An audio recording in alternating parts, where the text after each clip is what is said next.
Assalamualaikum warahmatullahi wabarakatuh. Salam. Salam supranatural. Kita bersama Abah sedang berada di depan pendopo. Bah, saya ingin menanyakan nih, Bah. Ya, Di YouTube itu saya sering melihat orang mengupload penampakan. Apakah itu benar, Bah? ya mungkin benar, mungkin juga tidak. Tapi kita positif saja. Barangkali memang kawan-kawan ingin mengapresiasi pengalaman dia dan dia kemudian mengunggahnya di YouTube. Ya sah-sah saja. Tergantung kemudian masyarakat menilai kok. Tapi Bah kan ada yang mengapa bahwa bahasa jin itu tidak bisa dilihat manusia. Itu gimana, Bah? Ya kebetulan nih saya sedang membaca tafsir Fathul Qadir juz 2 ini pada halaman 197 khususnya pada ayat 48 surat Al-Anfal yang berbunyi Inni aromala tarona. Aku melihat dari tempat yang tidak bisa kamu lihat. Ini statement setan yang diceritakan dalam firman Allah. Nah, ini banyak dijadikan dalil sandaran bahwa jin tidak bisa dilihat, tapi ditepis oleh tafsir Fathul Qadir yang ditulis oleh Imam Asy-Syaukani. Saya tidak punya kapasitas untuk bisa lebih lanjut menjelaskan soal itu. Tetapi sekurang-kurangnya, kalau dalam pendapat tafsir Fathul Qadir ini, jin itu bisa dilihat dengan keterbatasan-keterbatasannya. Abah, bagaimana dengan contoh kasus yang mengatakan bahwa ada seorang kiai yang pernah menikahi dengan masa jin? Bagaimana tanggapan Abah? Ya, kan gini, saya bilang tadi ya, bahwa secara umum ikhtilaf ulama jumhurnya menyatakan jin tidak bisa dilihat. Ya, tetapi tafsir Fathul Qadir menjelaskan ada kemungkinan bisa dilihat.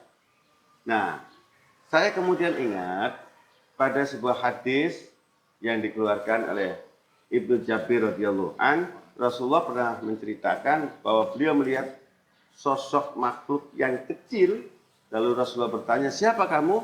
Dia menjawab, "Izib." Sampai 3 kali, "Siapa kamu?" Dia menjawab, "Izib." Sampai 3 kali.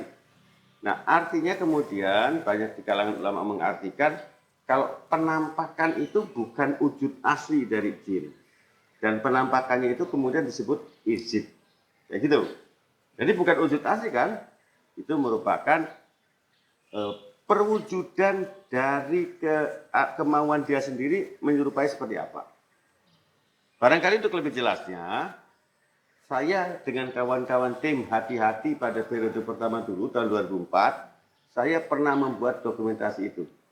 Yuk kita bareng-bareng saksikan dokumentasi kami pada tahun 2004. Hati-hati.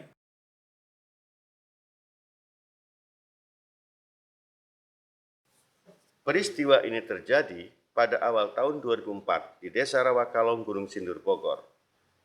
Warga seringkali menceritakan pernah memergoki makhluk aneh seperti monyet yang berkuku panjang, berbadan besar dan tinggi. Ini yang disampaikan seperti oleh Pak Nurdin penyabit rumput dan Pak Marsan yang sering menggembala kerbau di tempat itu. Mirip dengan keterangan Haji Aka, pemilik kebun, yang pernah kami mintakan izin untuk melakukan syuting pengundangan makhluk untuk divisualkan. Maka malam itu bersama tim hati-hati, banyak warga juga ikut menyaksikan.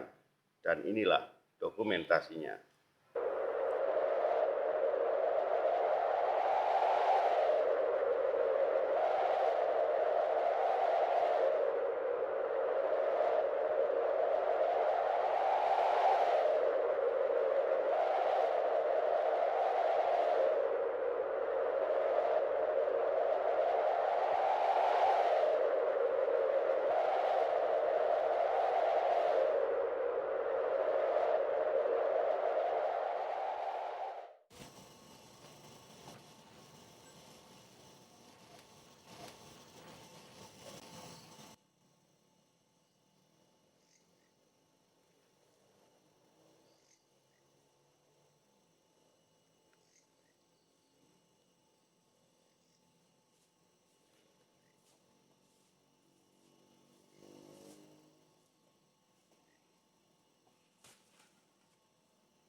Oke, kita maju Bapak.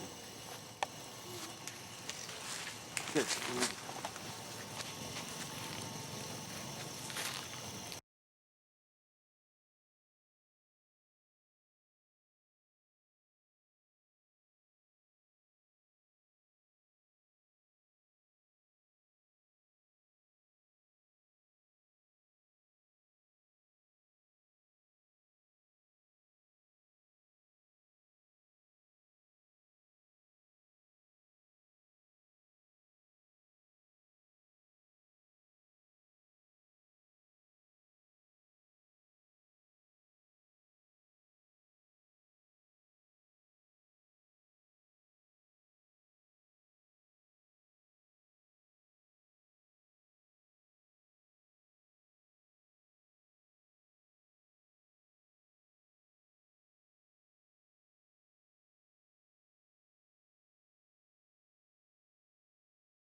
Bapak tadi semua melihat semua, Pak? Melihat Pak, Komentar Bapak gimana nih?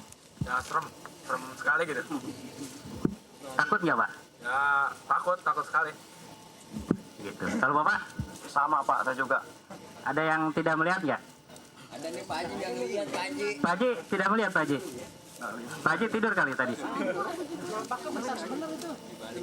Jadi hanya Pak Haji saja ya? Ya yang lain lihat semua yang lain.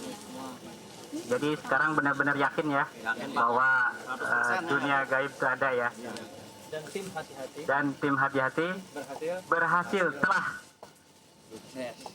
membuktikannya kepada warga di Desa Rawakalong. Saya sering pernah mendengar ada kuntilanak laki. Tidak sama persis dengan genderuwo.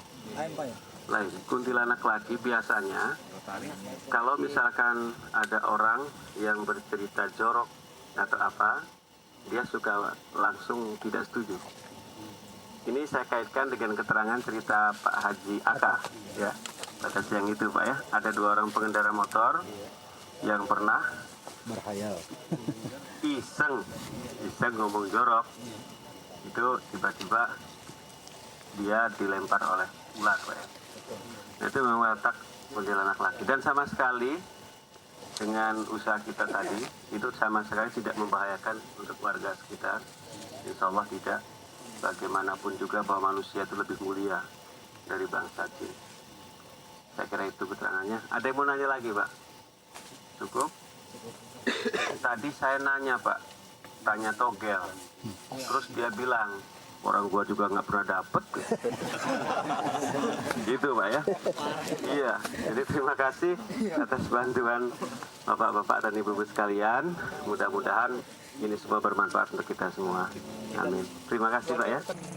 Pemirsa, saat ini kami berada di Desa Rawakalong, Kecamatan Gunung Sindur, Bogor. Setelah tadi malam, tim hati-hati melakukan pengambilan gambar untuk visualisasi makhluk gaib. Kami bersama beberapa orang warga yang turut menyaksikan jalannya syuting itu. Pak, siapa namanya Pak? Pak Nurman ya. Semalam ikut menyaksikan. Pak Ustadz juga ikut menyaksikan Pak ya. Oke, semalam Anda melihat kemunculan makhluk itu kan? Iya. Dan sebelum diambil gambar itu pernah nggak ada cerita di warga di sini Pak? Gimana Pak? Ada ketika pada waktu itu ada beberapa orang, 2 orang bahkan ya. Mereka ingin mengantarkan lukisan itu ke daerah Lewat betul kampung tadi ya? Betul, daerah kampung Pondok Miri. Kemudian mereka melihat wujud Ya, itu. tidak, tadinya berbicara mungkin kalau ada perempuan cantik akan saya gauli gitu. Setelah itu muncullah ini satu batang kayu tiba-tiba jatuh. Setelah itu menghalangi roda motor. Artinya satu hal lagi bahwa untuk bapak-bapak yang semalam menyaksikan jalannya syuting kami, bapak melihat bahwa itu sebuah rekayasa atau bukan, Pak? Saya juga kurang tahu ya, entah rekayasa atau betul gitu. Karena saya lihat wujudnya ada. Gitu. Ada ya. Heeh. Seperti bapak tahu bahwa kami juga tidak kenal kan dengan Iya, masyarakat betul. di sini ya. Jadi memang kami mensurvei beberapa waktu sebelumnya gitu Iya. untuk turun ke lokasi ini dan kami melihat bahwa itu adalah tempat untuk sasaran untuk pelintasan hingga saya menjadikan satu titik supaya mereka muncul. Gitu. Sebenarnya cuma itu, Pak. Belum berarti mutlak kalau makhluk itu sebenarnya ada di situ. Baik, terima kasih atas komentarnya. Saudara, sampai jumpa pada episode selanjutnya.